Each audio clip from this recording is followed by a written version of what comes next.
Okay, so Mr. Box just came out of that coal mine right there.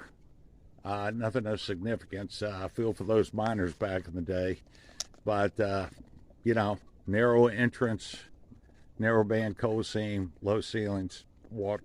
So what we're going to do is head back down along the tramway bed and check out a couple more mines. We got a strong thunderstorm cell that's probably a couple hours out. So we've been out enough in the rain, so we're gonna check out a couple of more mines and may have to table it due to the incoming weather front. So don't want to be caught out here with a strong storm cell coming over with lightning. So anyway, we're gonna head back down this way and hopefully check out a couple of more mines. Okay, we worked our way back around on the tramway bed, came up above the coal tailings pile because that's always a good indicator that there are drift mines whenever you see a coal tailings pile. So we've got one mine opening here.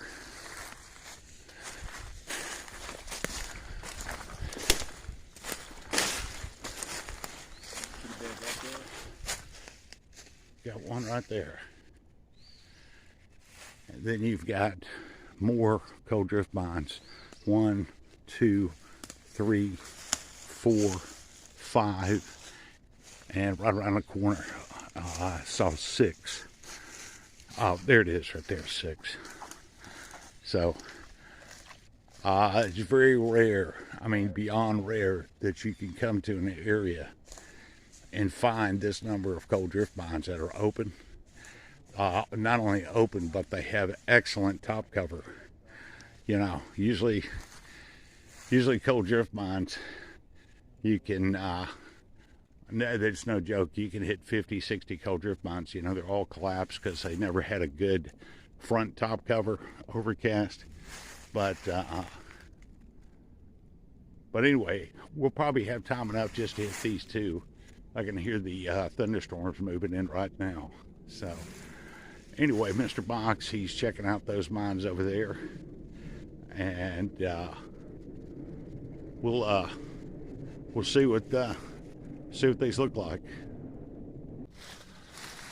All right.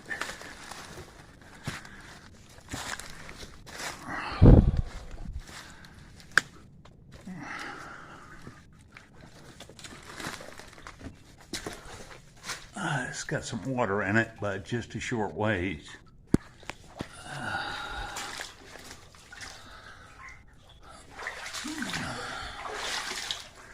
Yeah, good top cover, man, solid all the way through.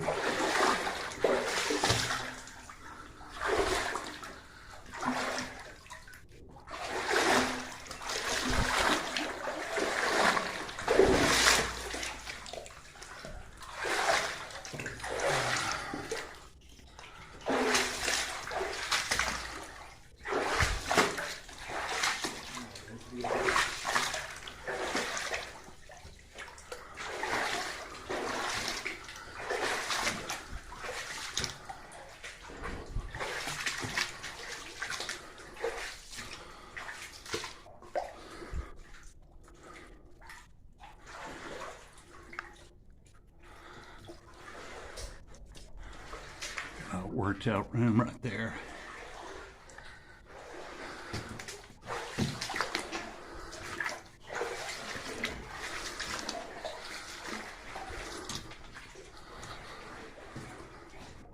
That seems a lot larger than this one. Absolutely. A little bit better headroom. Never before you use timber prop.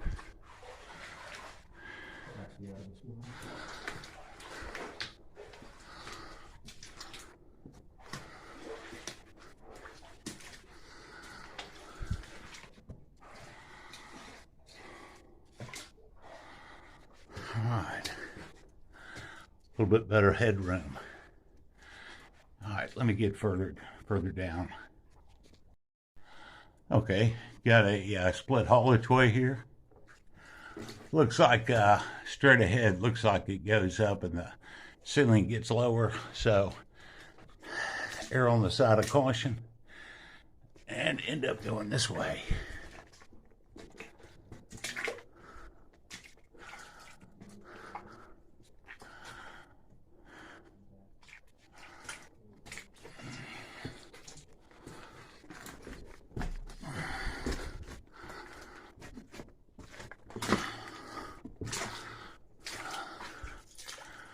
Timber props. Running electricity in this mine as well.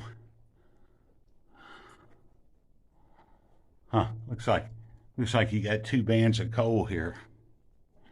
One here, one down there.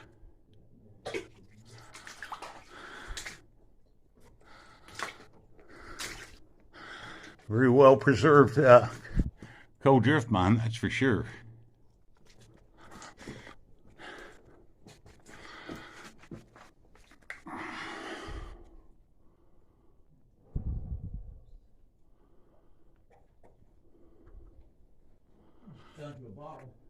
All right, and we'll head on down this way. All right, Mr. Box came across a neat find. That's a double cola bottle right there. Don't see those too often. He found it down there on the floor. So add that to the collection right there. So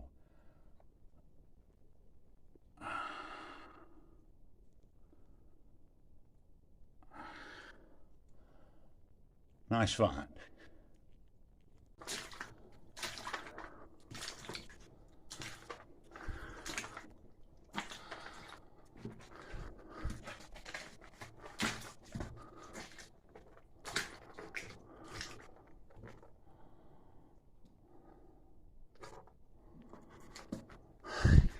Yeah, it's probably one of the best top covers I've ever seen in a coal drift mine, man. I mean, it's just no timber supports needed.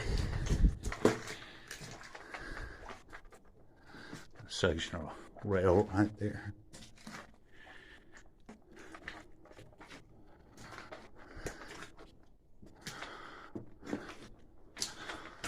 Mr. Box.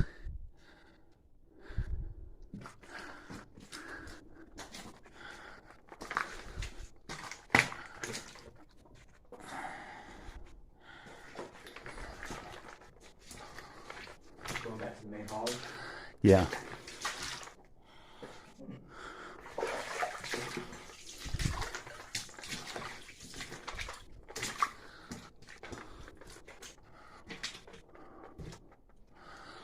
All right, man.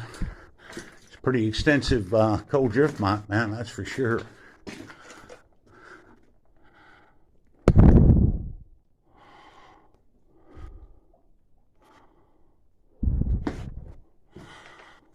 All right. All right, so decided to take a little trip on the wild side and come back in one of these work headers. So, got still a good solid cover that did have some timber supports back in here. So, you can see we're still got the little rail spikes. There's a section of rail right there. So they were working that area out right there. So they had some real shallow draft coal mine carts in here. So that goes on around. But just thought I'd come back in here. That'll take me back out to the main haulage way. Just I tell you, my hat's off to these guys. Whatever they were paying them, it wasn't enough. That's for sure. Try doing this for 8 hours a day. All right. Or longer. All right. So we'll head on back out this way.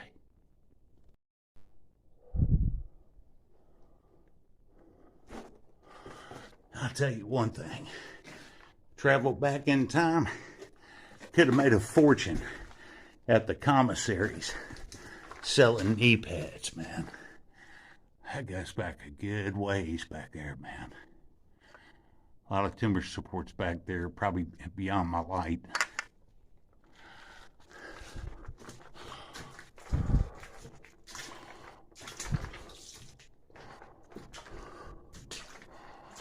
All right, man, well, it looks like it ends right up here.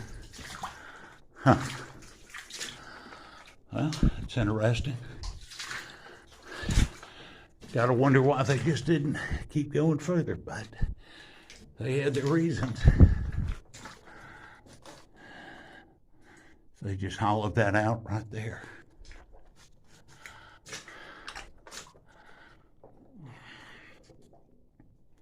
All right. Well, we'll make our way on back out. It's another work header. Narrow, way in the distance. You've got a lot of timber supports right there.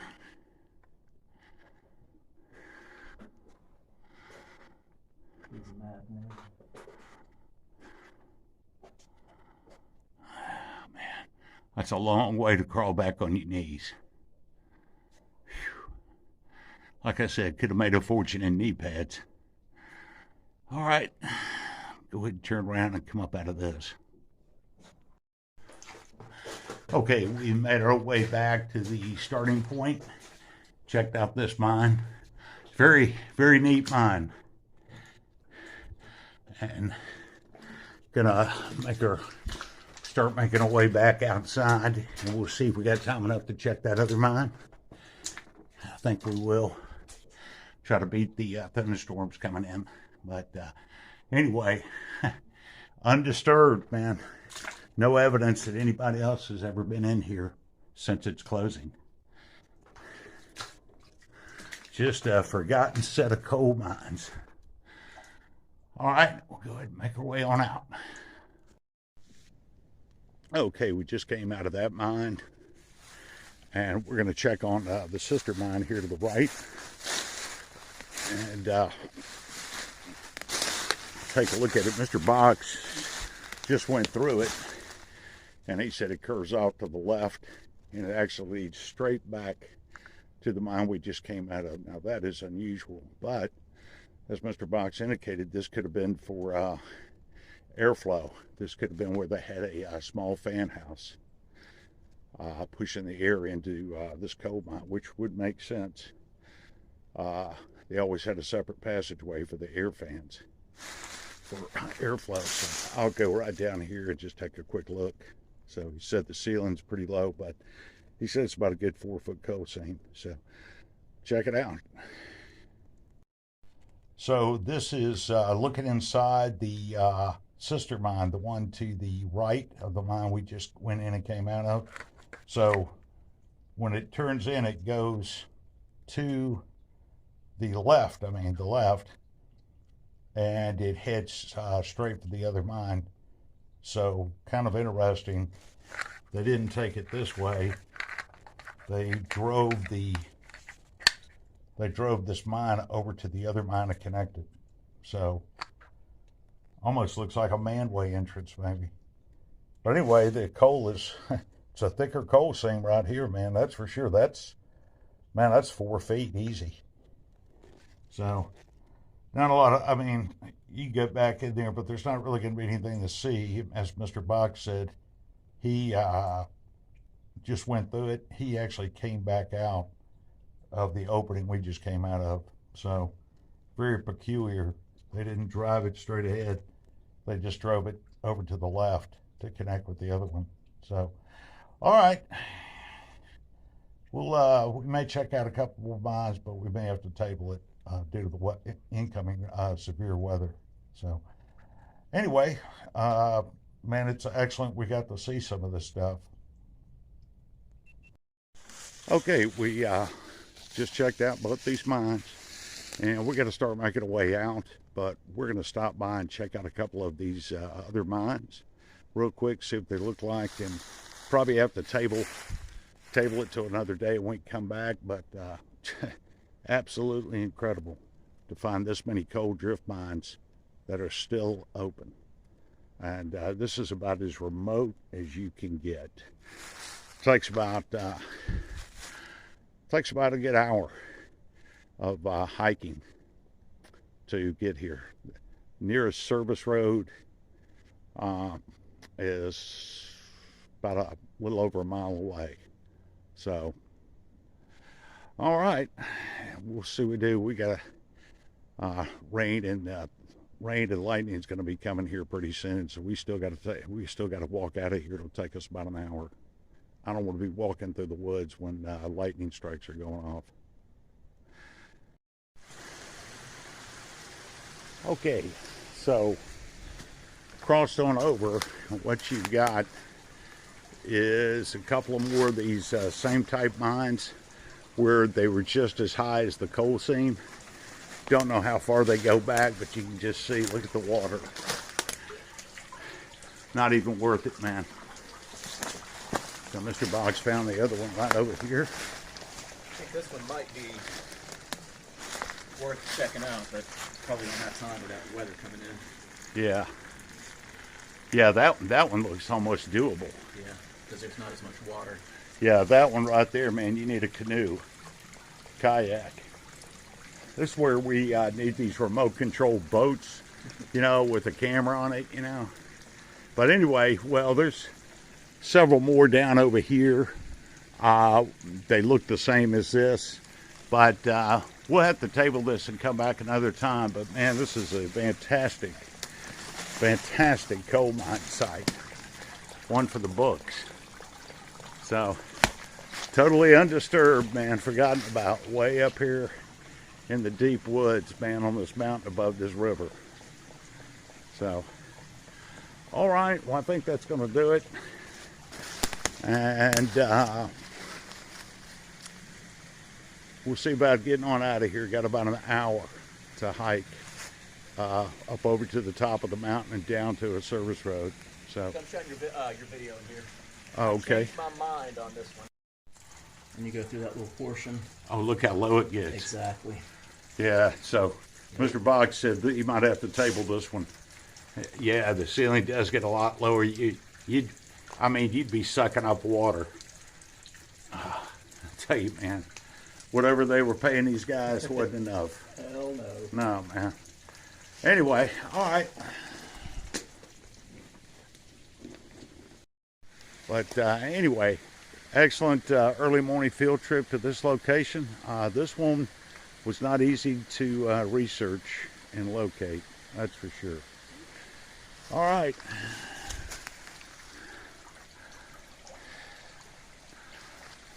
All right, we'll go ahead and start making our way up out this draw and see about the long hike back over the mountain. But excellent early morning field trip.